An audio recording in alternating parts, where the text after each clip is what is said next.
I know I haven't made a video in a long time, like an actual talk, sit down with y'all video. A lot has happened. I'm not gonna go into detail about any of that right now. And don't worry about my shirt. This is my bleaching shirt from when I used to bleach my hair all the time. But I just really wanted to come on here and talk about a lot of stuff. Every time I'm cleaning up, I just sit in my kitchen and I talk to God, and I'll talk to myself, and I'll be like having little sermons with myself about God. So let's start off. Last year in 2023 was a year of trial for me. And what I mean by that is I went through a lot. I'm pretty sure I hear everybody say that last year in 2023 was a year where I was just really tested in faith and all like that. That, true enough, but talk about my experience of last year. It was insane. Very much insane.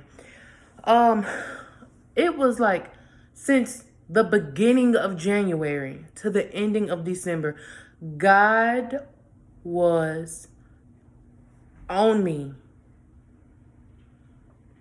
a lot.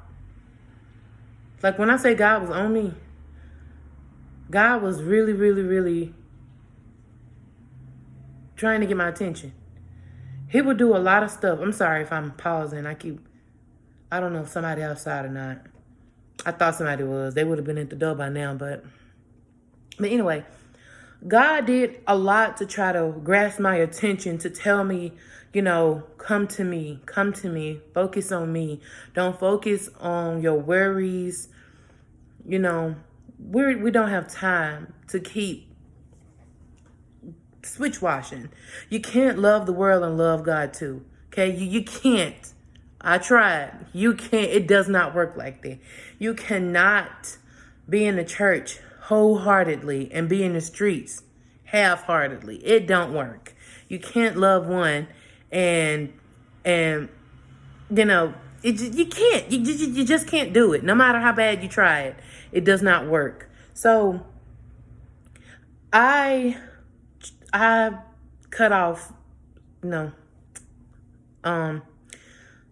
beginning of the year. I forgot around what time, and I completely deleted my Facebook. The beginning of February, I decided I was going to step out on faith, and I was going to focus on God, focus my attention on God, and see what's up. See what God had in store for me. I did it, and mentally, it felt amazing. My depression left, my anxiety, my worries, my fears, my smoking, my want to smoke, my want to drink, my want to do things that I knew I shouldn't have been doing, all of it just ceased. And I was happy. I was very, very happy. And beforehand, I'm not a mean person, but I was angry, full of hate and anger every day, nonstop. I was angry. I was pissed off every single day. I wasn't the type of person that would just go off on somebody or be mean to somebody just because I'm angry. No, but people knew, like you could look at me and tell I'm angry, like I'm mad. She's a mean person. That's what people said to me all the time. I can't help that even now I still look like that, but I'm not angry. But then I was angry. And once I chose to focus on God, he started showing me people. Like God started showing me things in people that I was questioning so much for so long. And he was showing me, just a lot of different things.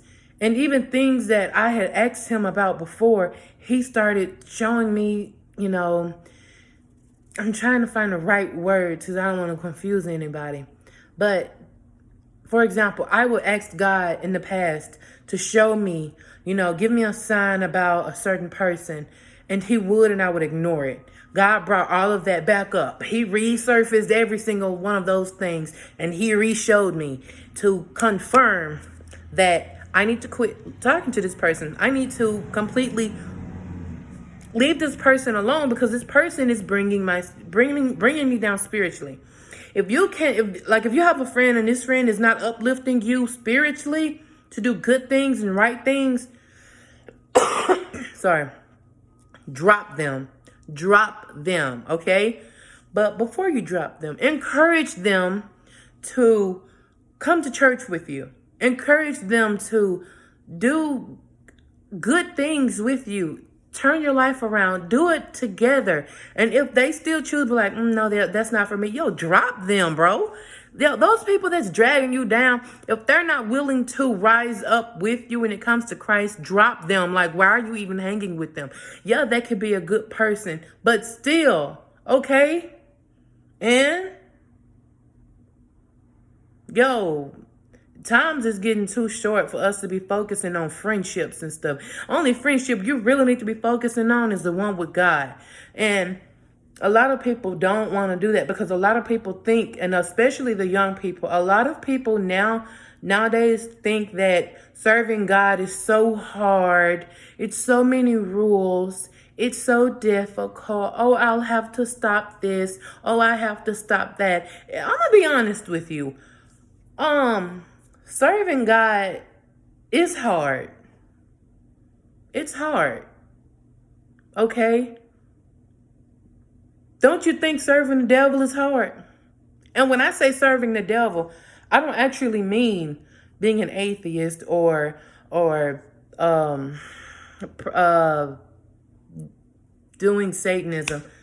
I don't mean it in that way. I mean like worldly things. You don't think that's hard? Of course not. Why? Because you're used to it. You're used to it. Okay? Why not try serving God? Why not jump out on faith and serve God? Okay? Why not? Instead of just sitting and saying, oh, it's hard. You don't really know because you haven't really given it a try. Don't knock it till you try it, you know? And you cannot keep living your life off of your grandmother's prayers and your mama's prayers. Yo, though, that's done with, okay? You're old enough to know right from wrong. And the thing about it that people, especially young people, don't really seem to grasp, if you know to do right and you do it not, it is a sin. Bro, if you know to read your Bible every day, if you know to pay your tithes, if you know to pay your offering, if you know that you have to talk to God to pray, and you do it not, it is a sin. And how are you okay with that? I mean, come on, how are you okay with that? It's not a big deal to you, right? Right? Why? It's a big deal when you have to pay a bill on time. It's a big deal when you got a bill coming up and you know you have to pay it, right? If you don't pay that bill, what happens? Your lights get cut off. And in your mind, you're thinking, well, if I don't pay my tithes, what's the worst that can happen? Did you know that not paying your tithes and offerings the way that God says for you to pay it in the Bible, you are placing a curse on yourself financially? You are placing a financial curse on yourself, and you're wondering why you're constantly living paycheck to paycheck. You're wondering why nothing ever works out for you when it comes down to bills or money handling. Why every time you get let's say for example, every time you get paid, your check is $500. You're thinking this is your free check, boom, your car mess up. All of a sudden your car mess up. And how to fix your car costs you a good $485. You don't think that's a bit off? You don't, I mean, come on. Come on, I'm going to tell you something that my pastor told me. And I honestly believe, I really and truly believe this man. He said, because what he said made so much sense. And he had receipts for everything he said. He gave a verse for everything he said. And if y'all want to look up what my pastor preaches, it's, we have a YouTube channel and we have a website. The YouTube channel, I will have it linked below, and the website, I will have it linked below. Listen to what he says. He said, he gave a good example. I can't remember the example. But what he was saying was, he was like, if you sit up here and you have, well, I'm going to give you a good example. It's income tax season. Everybody's getting their income tax. You have, for example, $2,000 coming back from a tax return. Okay, tithes is 10%. Offerings are 10% as well. So, if you pay, that is $2,000. That's $200. $200 in tithes, that's $200 in offering, that's $400 for both. Okay. A lot of people are going to be like, yo, that's $400 I can keep to myself. That's $400 I can use. I need that $400. I'm only getting $2,000. Baby, pay that $400. Pay it. Because when you pay it, God going to bless you. Don't pay that $400 just because you want God to bless you. It don't work like that. You have to pay that $400 because you know that's what you have to do for God. That's what you have to do.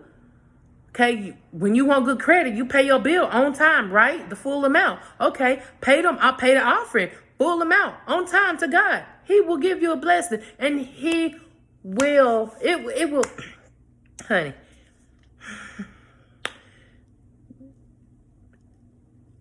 The blessings you will receive, it is so incredible. Incredible. You want to stop living paycheck to paycheck? Honestly, go to God. Turn to God. Turn to God. Turn to God. It's not what the world make it seems to be. It's not. Everybody want to. And I don't like how the world considers Pentecost as a cult. Pentecost does not give cult vibes. Like, what? Where do y'all get this from? How does Pentecost give cult vibes? People want to say, well, it's so much that you have to stop doing. Your point is, in the Bible, it clearly states where the people, they dressed in jewelry. It specifically had word for, I don't know it's word for word, but it was like, people dressed in jewelry. Jewelry is not the problem. People is the problem. How people are the problem? Because people overdo it. People go overboard. Wearing studs in your ears, that's fine. Wearing a little necklace, that's fine. It becomes an issue when you have earrings going all around your ear. When you have earrings all around your nose and in your mouth and all in your eyebrows, all around here, when you have on 3 or 4 necklaces and you have an arm full of jewelry, that's where the issue comes in. When you start to overwhelm it, when you do too much, you can do little and it be fine. It'd be perfectly fine when you do little. Okay? Don't do too much. And when it comes to dresses, the Bible specifically says a man should dress as a man. A woman should dress as a woman. Women wear skirts. And I'm going to tell you something. A lot of people argue about that all the time because they're stuck in their beliefs that wearing pants are okay. They're stuck in their beliefs. I keep thinking somebody is outside.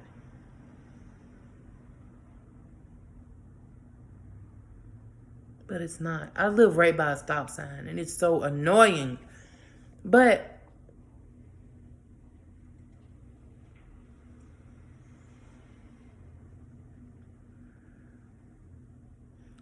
sorry. Anyway, people think that wearing pants is an issue. It's a problem. Wearing skirts. Sorry, not pants. Wearing skirts is an issue. It's a problem. No, it's not. No, it's not. How is it a problem? How is it a problem? You can't force anybody to do anything. You can't go into a Pentecostal church and them people in that church have no right to throw it in your face.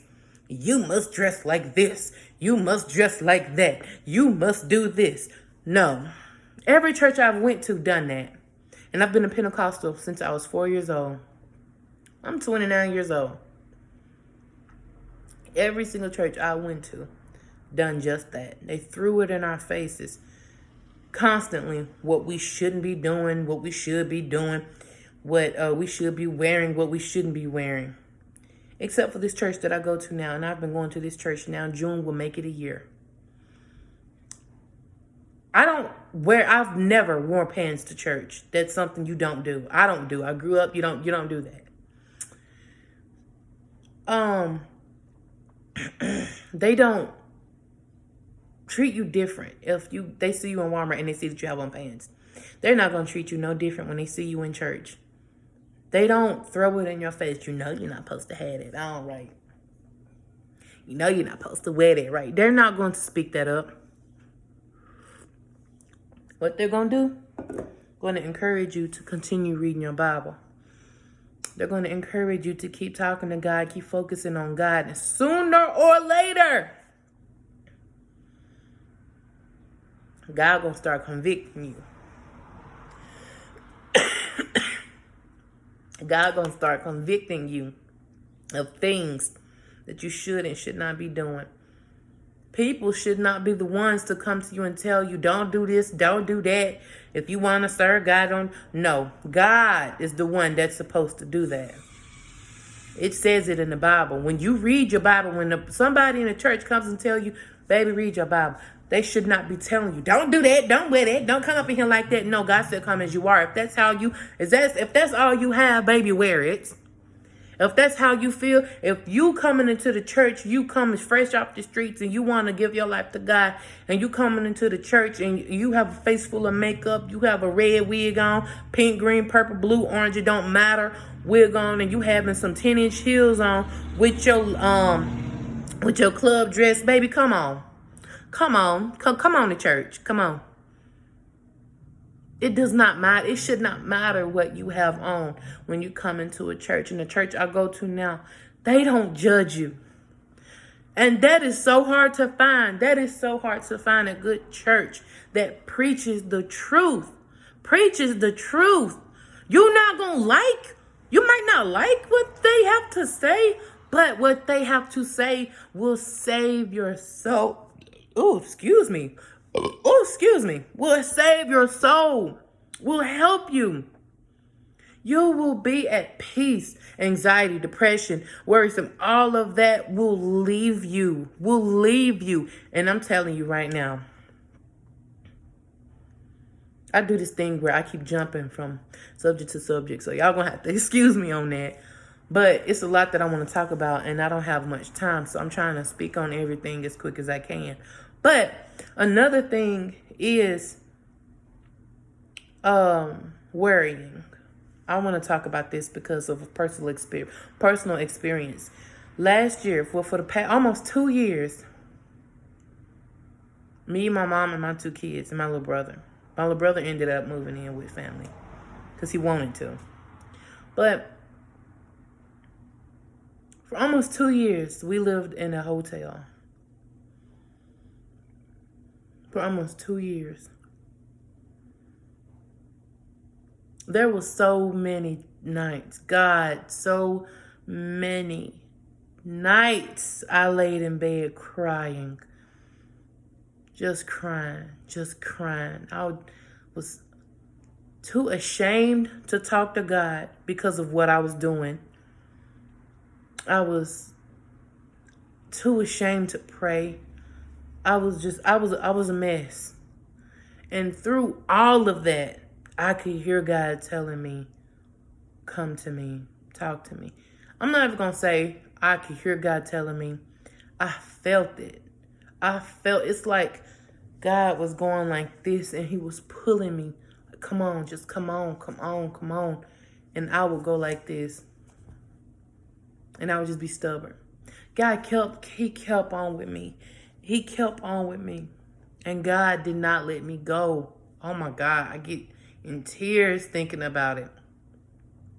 I get in tears because when I look back on my mindset from then, and I look to how my mindset is now, God worked with me. God did not give up on me. God did not say, look at me and say, I can't take no more of your stubbornness. I can't take no more of you being selfish. And I'm trying to help you and you don't want my help. I'm just done. I can't take no more. God never said that. God never looked at me or my situation like that. God worked with me despite my thoughts, despite how I felt in my heart. God, He worked with me. And He kept putting it in my mind. Kept putting it in my mind. I didn't bring you in this situation to leave you here. I did not bring you in this situation to leave you. He kept putting it in my mind. And I remember, I just started, even though I was disencouraged, when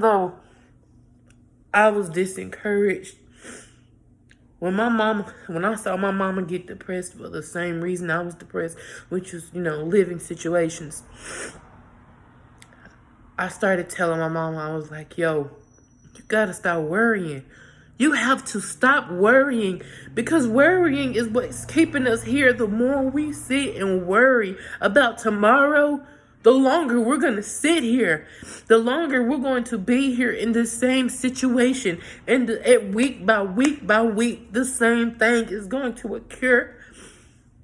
Even though both of us was working full-time jobs, we didn't have a dime. We didn't have a dime. We didn't have any food. We didn't have anything to help us with. I mean, we had nothing. And I would tell her, I was like, Mama, we can't sit up here and worry. God got us waiting for a reason. God got us waiting for a reason.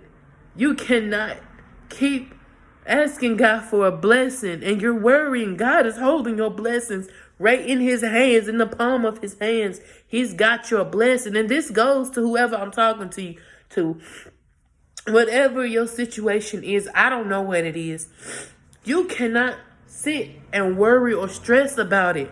You can't, because it's not going to get better. You're going to drive yourself insane. You're going to drive yourself crazy thinking about a situation that God is sitting here looking at you saying, you're worrying for what? I want to help you. I'm waiting for you to let me help you. If you have rent due, it does not matter what it is, bro. I'm going to use our experience for example. I would tell my mom, you can't sit and worry. You can't. And I just started praying. I'm telling my mama, we got to pray. We got to pray. We got to pray. And the old church at the time, I was still going to my old church. I remember sitting in church one day. And I was just sitting there. And at the time, like I said, I had turned to God. And I turned to God. And then I fell back off. And I started doing, again, drinking again. Didn't right, but I started doing things that I knew I wasn't supposed to do again because it felt good. I wanted to do it. And the crowd that I was hanging around didn't make it any better. But I was just sitting in church one day and I was saying to myself, I should not feel comfortable getting lit before church. Like hours prior, before going to church. I should not be comfortable doing it. I should not be comfortable doing it right after church. This isn't right. This is not, and I kept feeling it in my spirit, and I've been going to this church since I was 13. I was 13 when I started going to this church.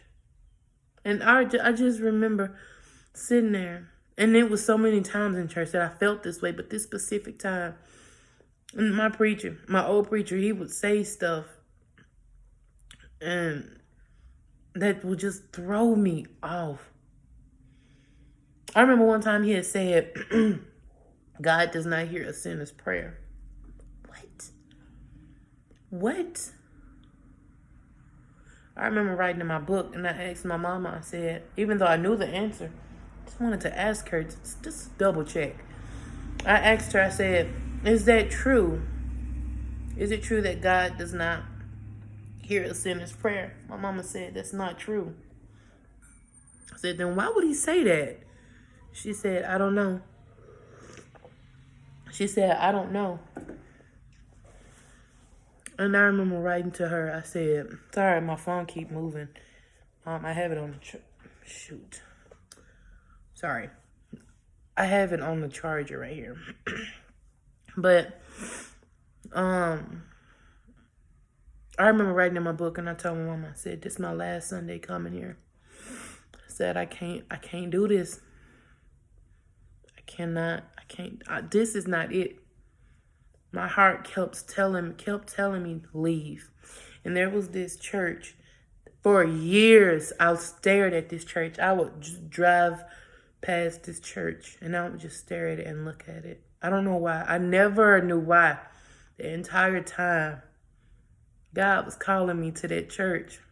God was pulling me to that church for a reason. Here I go again, finna cry. But anyway, God was pulling me to that church for a reason. And my brother, he kept telling me for a while. I mean, like, at least over a year in advance to this happening. My older brother kept telling me that him and his girlfriend at the time, well, they still together, but him and his girlfriend goes to this church. It's a Pentecostal church. And he was like, it's amazing. He said, it's a church like what we grew up in. He said, y'all come here. He kept telling us. I never knew that was the same church that I always stared at. And I decided after I left my other church, it was like, I don't know, a few weeks after I quit going. I don't even think it was a few weeks. I think it was that Tuesday night. That Tuesday night. I told my brother, I said, y'all going to church tonight? He said, yeah. I said, okay, I'm going. I got up. I got my kids ready. And we went. And that's been my forever home. That is my forever home. My God, the presence, the welcome that I got when I walked in.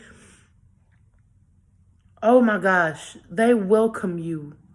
Them people didn't know me from a leaf on the ground. They did not know they didn't know me. They've never seen me before. But they welcomed me with open arms. And they just made me feel like this is where I should have been. This is where God was trying to show me this is where I should have been. It was insane. It was insane. And since I've been going there, my spiritual life has advanced 10 times more because he talks about so much stuff that I didn't know about. And I've been going to church my entire life. He breaks down everything he talks about. He breaks everything down. Oh my gosh. It's just amazing. If you ever get a chance, take time out of your day, your weekend, whatever it is, to look up the website and the YouTube channel. Like I said, it will be linked down below. Just do it. You won't regret it. Just listen to him. It's amazing. And only my main point in saying any of this, whatever it is, give it to God.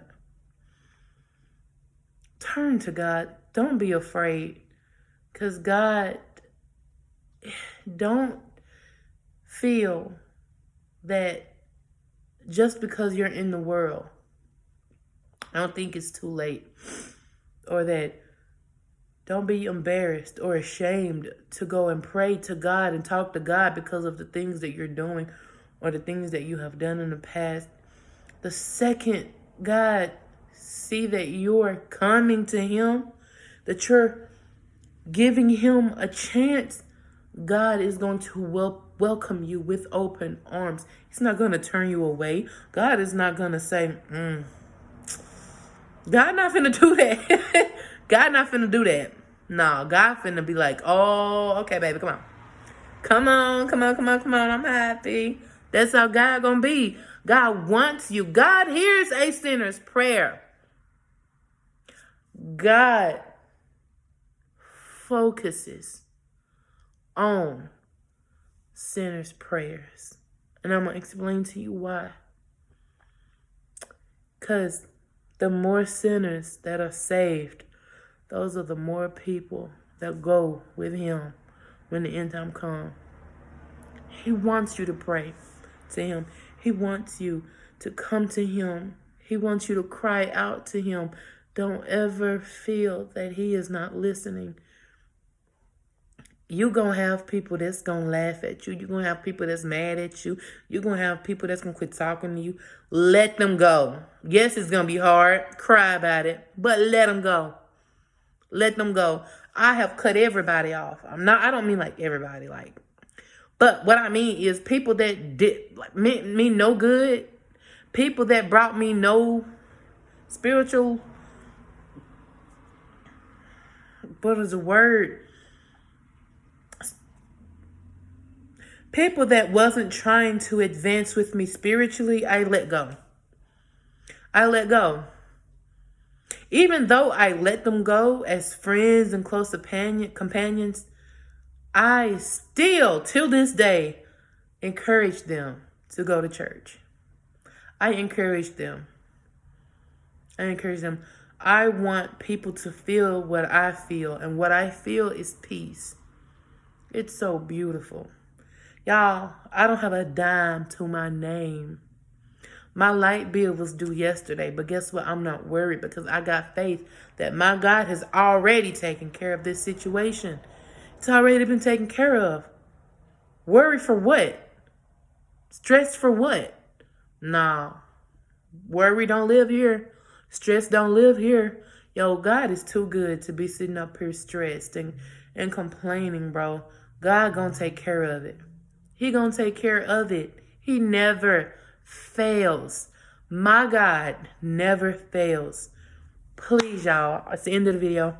Please, please, please, please, please, if you stayed to the end of this video, I thank you. I thank you so much for listening. I thank you so much for tuning in. And I pray to God that you take what I said and you use it to your advantage. Go to God. He's waiting. He is waiting for you to come to him. Don't forget to like, comment,